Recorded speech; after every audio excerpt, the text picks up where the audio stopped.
देखो बच्चों, आज हम जो पढ़ेंगे गॉस की प्रमेय का अगला जो है अनुप्रयोग वो हमारा है अनंत लंबाई के एक समान आवेशी सीधे तार के निकट वैद्युत क्षेत्र की तीव्रता। कल हमने आपको समझाया था कि कोई अगर गोला है और उसको आवेशित कर दिया, गोला या गोली कोष, ठीक है, उसको हमने क्या कर दिया था, आवेशित कर दिया था। तो जैसे ही आवेशित किया था सारा आवेश उसके पृष्ठ पे इकट्ठा हो गया था और उसके कारण हमने वैद्युत क्षेत्र की तीव्रता निकाली थी। पहले बाहर निकाली थी, फिर पृष्ठ पे निकाली थी, फिर केंद्र पे निकाली थी। आज हमारे पास जो है वो क्या है, एक समान मतलब एक तार है। समझ लो बच्चों, जैसे मान लो हमारे पास एक तार है, मान लेते हैं ये तार हमारे पास, ठीक है। और ये तार जो है ये कैसा है, बहुत लंबा है, मतलब अनंत लंबाई का है, ऐसा समझ सकते हैं। ये जो तार हमने यहाँ पे छोटा बना दिया है, इस तरीके से मान लो ये एक तार है और ये बहुत लंबा है, ऊपर भी बहुत ज़्यादा है और नीचे भी बहुत ज़्यादा, बहुत लंबा है। आप ये कल्पना करो, इतना लंबा है कि इसकी लंबाई हम नहीं नाप सकते हैं। क्या आप समझ पा रहे हो ना बच्चों? तो जब बहुत लंबा है तो यानी इसकी ऊपर लंबाई बहुत होगी, तो इसलिए ऊपर इनफाइनाइट कर दिया, अनंत लंबाई का है। नीचे भी ये बहुत लंबा है, इसलिए नीचे लंबाई हमने क्या कर दी, इनफाइनाइट कर दी। अब देखो अनंत लंबाई का ये जो तार है और इसमें क्या है बच्चों कि ये एक समान रूप से आवेशित है। कैसा है ये?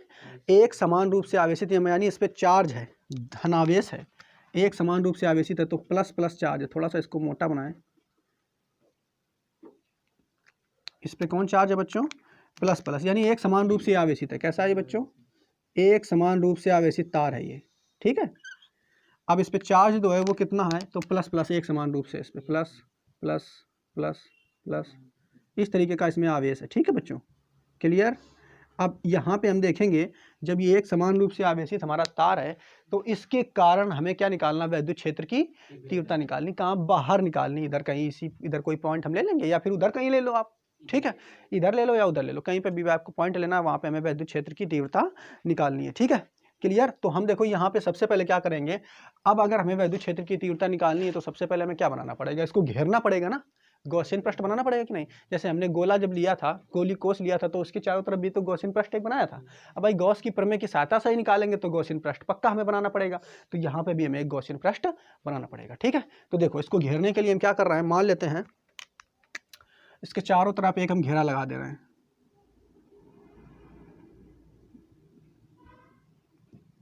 इस तरीके से,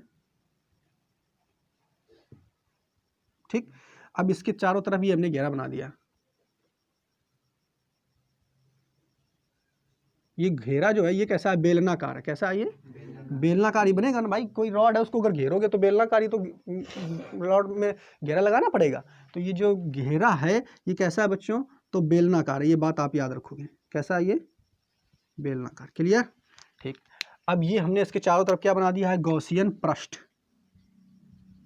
अब क्या करेंगे, अब हम ये देखेंगे, हमने आपको उस दिन भी बताया था कि जब हमने किसी पृष्ठ से कितना फ्लक्स गुजर रहा है तो उसके लिए, इसका निगमन के लिए दो चीज़ों की सहायता लेंगे। फ्लक्स की एक मेन परिभाषा वाला जो सूत्र है वो क्या होता है, तो परिभाषा वाला सूत्र आपको बताया था, क्या होता है, फाई बराबर ई डॉट डी ए, यहाँ पे डी ले लो थोड़ा सा, ठीक है, छोटा वाला, डी ए कॉस थीटा। एक ये परिभाषा से सूत्र आया था, और एक जो है गॉस की प्रमेय से सूत्र आता है, वो क्या होता है, फाई बराबर sigma Q upon epsilon not. दोनों को बस बराबर करके यहीं पे भी हमें वही काम करना है जो हमने पिछले वाले में किया था, इन दोनों को बराबर करना, ठीक है। एक परिभाषा वाला फ्लक्स का सूत्र और एक गॉस की प्रमेय से, तो वही काम यहाँ पे भी करना। अब लेकिन यहाँ पे समझो, ये हमने गॉसियन पृष्ठ बना तो लिया बच्चों, लेकिन यहाँ पे हम करेंगे क्या कि एक, अब यहाँ पे देखो, यहाँ से कुछ ऐसे इस तरीके से विद्युत क्षेत्र की तीव्रता इस दिशा में होगी कि नहीं, बताओ। अरे भाई धन आवेश ये है, तो विद्युत क्षेत्र की तीव्रता किधर को होगी, ऐसे ही तो होगी, इसमें इधर को होगी, होगी कि नहीं, क्लियर। अच्छा, तो यहाँ पे ये जो गॉसियन पृष्ठ है ये वास्तव में एक बेलन है। जैसे ये तुम्हारा, ये मान लो एक तुम्हारा क्या है, ये तुम्हारी तार है, मान लेते हैं इसको तार, इसको अगर घेरना है तो एक बेलनाकार, ऐसे ही तो सीप लानी पड़ेगी, बेलनाकार चीज तो लाएंगे तभी तो घेरेगा।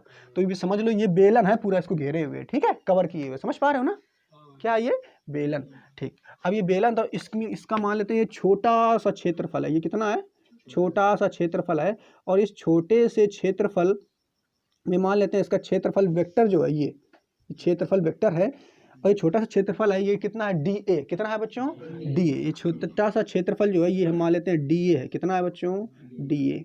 अगर ये डी है तो इसका क्षेत्रफल वेक्टर क्या होगा, डी ए वेक्टर होगा कि नहीं, होगा ना, ठीक। यहाँ तक समझ पाए, ये क्षेत्रफल है छोटा सा, और ये छोटे से क्षेत्रफल का वेक्टर है डी ए वेक्टर, ठीक।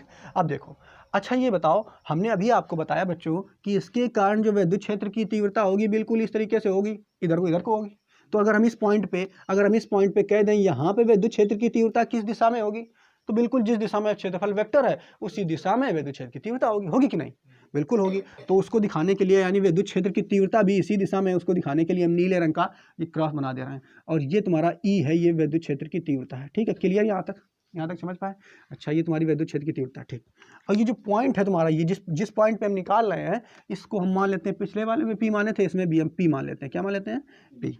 ठीक है, यहाँ तक समझ पाए सब लोग? और देखो, ये जो बेलन है वास्तव में बच्चों, ये जो बेलन आप देख रहे हो, मान लेते हैं ये बेलन, ये इसके पृष्ठ, ये जो जगह देख रहे हो ना बच्चों, ये बेलन के पृष्ठ पर है। ये समझ पा रहे हो ना? पी पॉइंट कहाँ है? बेलन के पृष्ठ पर। तो यहाँ से और यहाँ तक की जो दूरी है, ये हम मान लेते हैं स्मॉल आर। कितनी मान लेते हैं? Small R. ठीक, ये दूरी कितनी है? Small R. ठीक, अच्छा, अब हम क्या करेंगे, देखो इधर, अब हम पहले क्या करेंगे, परिभाषा से हम विद्युत फ्लक्स निकालेंगे। ठीक है, तो ये जो छोटा सा क्षेत्रफल हमने लिया है, वही काम करेंगे। छोटे से क्षेत्रफल से कितना फ्लक्स गुजर रहा है, फिर उसका समाकलन कर देंगे। जब समाकलन करेंगे तो पूरा क्षेत्रफल आ जाएगा, तो पूरे क्षेत्रफल से कितना फ्लक्स गुजर रहा है वो निकाल लेंगे। अब बस बराबर कर देंगे इससे और हमारा आंसर आ जाएगा। क्लियर? ठीक, तो लिखेंगे वही, क्या लिखेंगे? छोटे से क्षेत्रफल DA से गुजरने वाला फ्लक्स कितना बच्चों फ्लक्स गुजर रहा है? तो छोटा सा क्षेत्रफल है जब, तो छोटा सा फ्लक्स गुजर रहा होगा। तो मान लिया यहाँ पे फ्लक्स कितना गुजर रहा होगा? d5। कितना गुजर रहा है? d5। छोटा सा फ्लक्स d5 होता है ना, बराबर। अब देखो बराबर क्या आएगा? E डॉट DA और cos थीटा। यहाँ तक समझ पाए? अच्छा देखो, यहाँ थीटा कितना होगा बच्चों? तो थीटा 0 होगा। क्यों 0 होगा? क्योंकि भाई जिस दिशा में तुम्हारा क्षेत्रफल वेक्टर है उसी दिशा में तुम्हारा ई यानी विद्युत क्षेत्र की तीव्रता है। तो दोनों के बीच, जब दोनों एक ही दिशा में है तो दोनों के बीच कोण 0 नहीं होगा। तो बिल्कुल यहाँ पे थीटा जो होगा आपका कितना होगा? 0। थीटा यहाँ पे कितना होगा बच्चों? 0। थीटा अगर 0 है तो 0 जब यहाँ रखेंगे तो cos 0 का मान कितना होता है? 1 होता है। ठीक है, cos 0 का मान कितना होता है? 1। तो यहाँ से तुम्हारा जो सूत्र निकल के आएगा बच्चों, E इंटू डी ए। ठीक, और ये आएगा d5।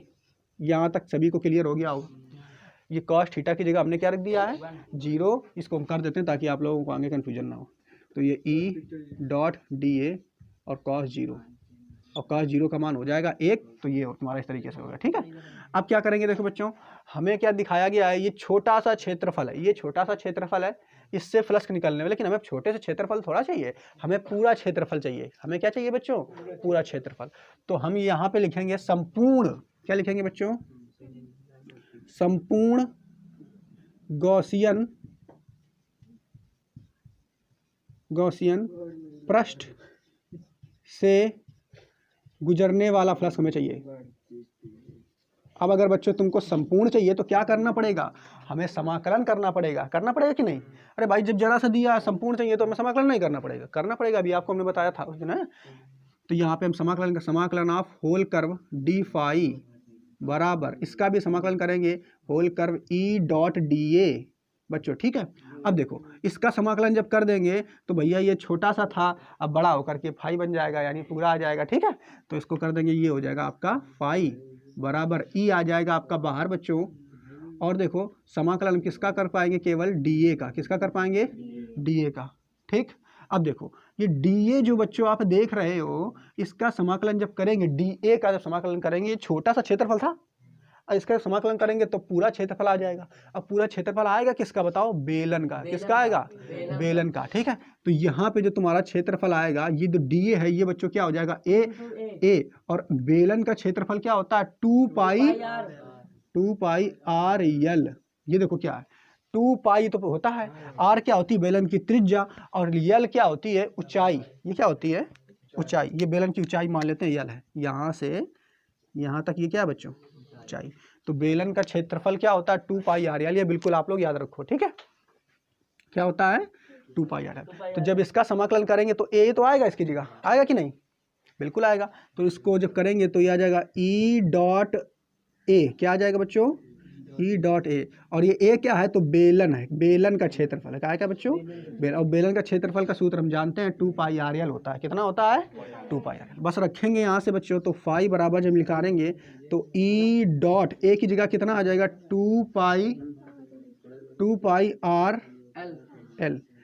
यहाँ से देखेंगे समीकरण नंबर वो तुम्हारा 1 था, इस समीकरण को हम बना लेंगे समीकरण नंबर 2, इधर बना देते इसी जगह पे। ठीक है, समीकरण नंबर हो गया ये दो। अब यहाँ तक तो आप समझ गए होंगे। ठीक है, अब यहाँ पे देखेंगे, यहाँ तक हम समझ चुके हैं कि अब हम निकालेंगे गॉस की प्रमेय से। किससे निकालेंगे बच्चों? गॉस की प्रमेय से। गॉस की प्रमेय से फ्लक्स निकालेंगे, या ये फ्लक्स जो है परिभाषा से निकला है। कहाँ से निकला? परिभाषा से। अब हम गॉस की प्रमेय से निकालेंगे। तो गॉस की प्रमेय देखो, मैं मालूम है क्या होता है, फाई बराबर सिग्मा क्यू अपॉन। तो देखो निकालेंगे गॉस की प्रमेय क्या होता है, फाई बराबर sigma Q upon epsilon not. बच्चों यहाँ तक समझ पाए? और ये सिग्मा क्यू देखो, ये टोटल जो इस पे इस पे आवेश दिया गया है, मान लेते हैं ये आवेश कितना है, क्यू है। टोटल जो इस पे आवेश दिया गया है plus plus plus plus plus plus plus आवेश जो इस पे दिया गया है, हमने मान लिया ये आवेश क्या है, क्यू है।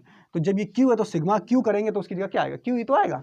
तो लिख देंगे बच्चों, ये आ जाएगा क्यू अपॉन एप्सिलॉन नॉट। यहाँ तक किसी को दिक्कत नहीं? अब देखो एक चीज़ देखो, यहाँ से आप जब देखोगे ये समीकरण नंबर जो 1 है, समीकरण नंबर जो है 1 है, वहाँ पे हमने आपको एक चीज़ बताया क्या बच्चों, वहाँ पे हमने आपको बताया है रेखीय आवेश घनत्व। रेखीय आवेश घनत्व क्या होता है समझना। रेखीय आवेश घनत्व क्या होता है, ये एक तार है तुम्हारा, ठीक है, ये तार अनंत लंबाई का, ऊपर बहुत बड़ा है नीचे भी बहुत बड़ा, बहुत लंबा है।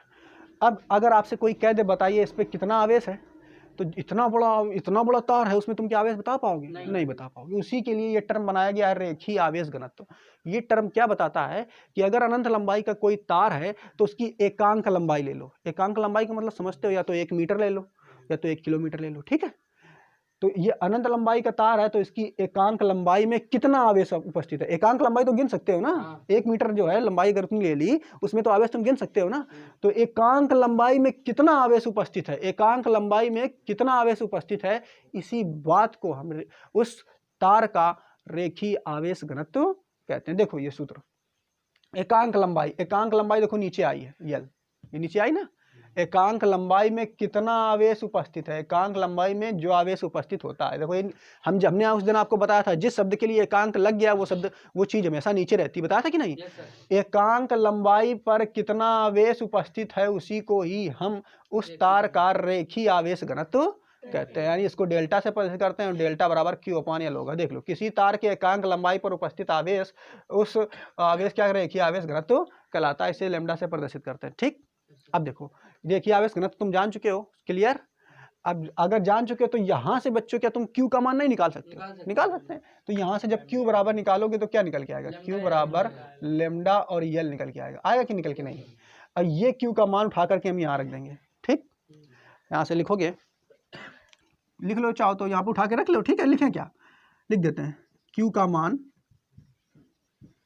समीकरण 1 से रखने पर, बच्चों समझ पाए यहाँ पर? ठीक, रखेंगे तो देखो तुम्हारा यहाँ से फाई क्या बन जाएगा, ध्यान से देखो बच्चों, Q जो है तुम्हारा क्या हो जाएगा, लेमडा इंटू यल। क्या हो जाएगा बच्चों, lambda into L upon epsilon not. हो जाएगा कि नहीं। और इसको समीकरण नंबर आप 3 मान लो। अब देखो समीकरण 2 वाला फ्लक्स ये है, ये कहाँ से निकल के आया है, परिभाषा से। ये वाला कहाँ से निकल के आया है, गॉस की प्रमेय से। अब दोनों को बराबर कर दो भाई, दोनों भाई भाई हैं, ये हैं, इनको बराबर कर दो, ये भी फाई है ये भी फाई, तो ये दोनों बराबर नहीं हो जाएंगे। तो बस वही काम हम करने जा रहे हैं। अब देखो इधर बच्चों, अब लिखेंगे क्या लिखोगे, समीकरण 2 व 3 से, समीकरण 2 व 3 से करोगे तो बच्चों ये इसके बराबर हो जाएगा कि नहीं। ये इसके बराबर, देखो बायां बायां पक्ष बराबर है तो पक्का भाई दायां दायां पक्ष बराबर होगा, होगा कि नहीं। तो हम इसके बराबर इसको कर सकते हैं, कर दे। देखो हो जाएगा E dot 2 pi r l equal to lambda l बटे एप्सिलॉन नॉट। लेमडा से लेमडा कट जाएंगे।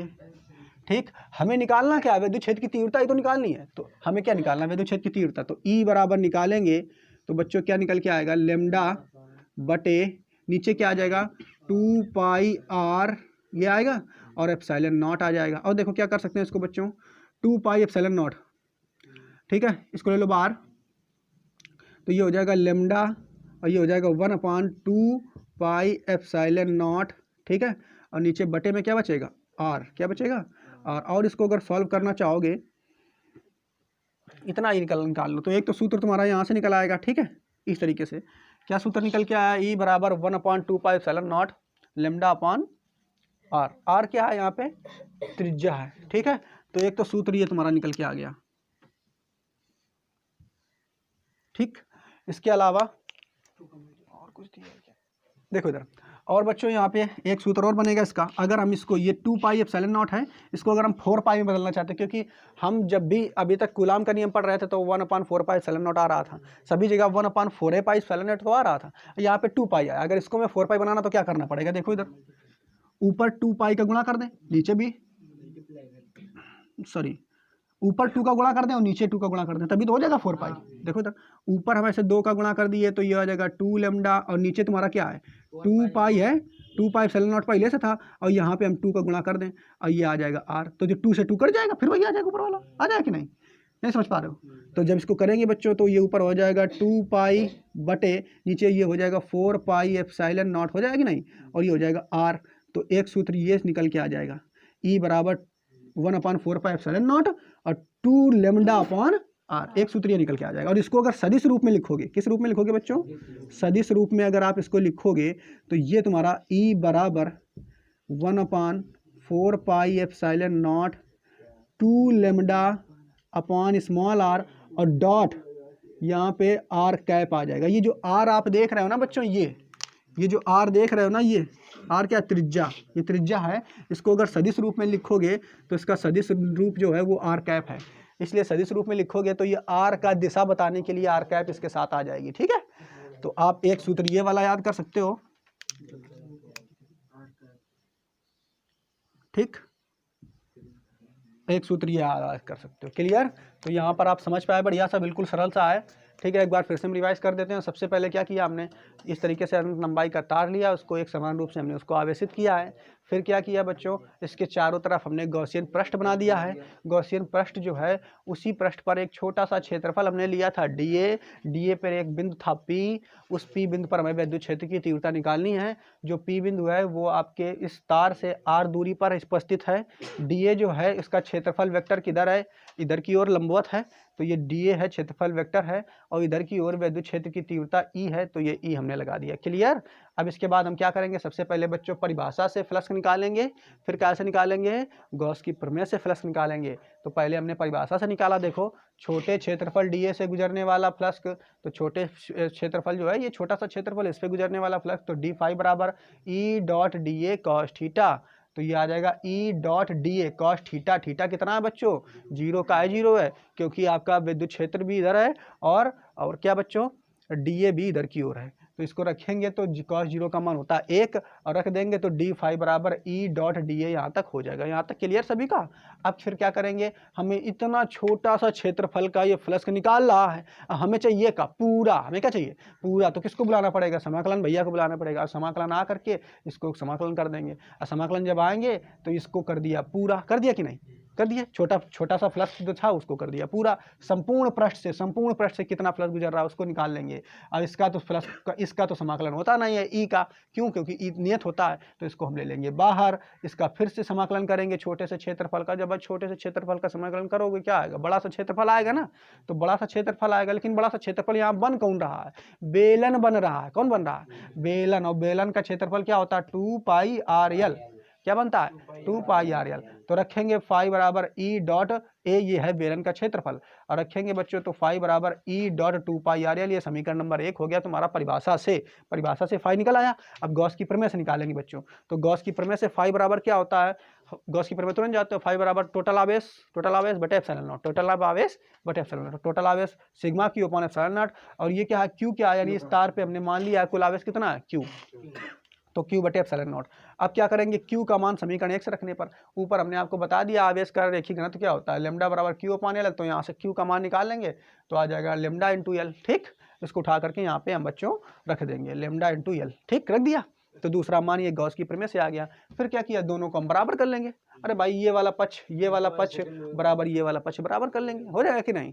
अब इसको बराबर करेंगे और बस काट पीट के हमारा ये इस तरीके से आंसर आ जाएगा। तो ई बराबर 1/4 2 pi are, 2 pi upon are, ठीक है। और डॉट में वेक्टर के ऊपर आर लगा देंगे, ठीक। तो इस तरीके से ये हमारा क्या है, अनंत लंबाई का सीधा चालक तार है, उसके कारण विद्युत क्षेत्र की तीव्रता कितनी होती है उसका सूत्र निकल आया है। इस निगमन को आप एक बार कॉपी पे नोट कर लो, फिर देख करके और दोबारा फिर अपने मर्जी से आप बनाओगे, बिल्कुल क्लियर हो जाएगा, ठीक। इतना काम आपको करना है।